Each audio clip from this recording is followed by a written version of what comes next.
அந்நேரத்தில் சீடர்கள் இயேசுவை அணுகி, விண்ணரசில் மிக பெரியவர் யார் என்று கேட்டார்கள்.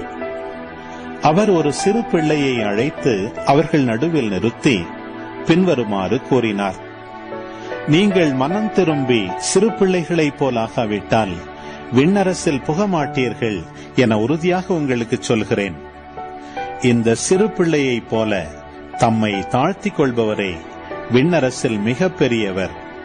இத்தகைய சிறு பிள்ளை ஒன்றை என் பெயரால் ஏற்றுக்கொள்பவர் எவரும் என்னையே ஏற்றுக்கொள்கிறார்.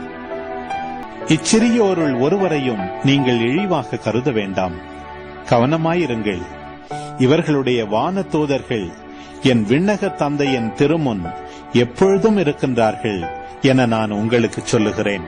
இந்த நிகழ்ச்சியை பற்றி நீங்கள் என்ன நினைக்கிறீர்கள்?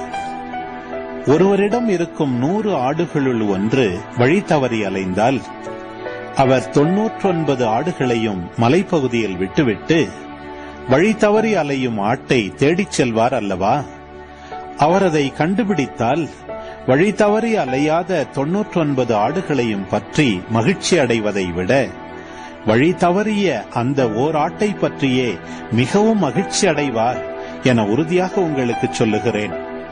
அவ்வாறே இச்சிறியோருள் ஒருவர் கூட நெறி தவறி போகக்கூடாது என்பதே உங்கள் விண்ணக தந்தையின் திருவுளம்.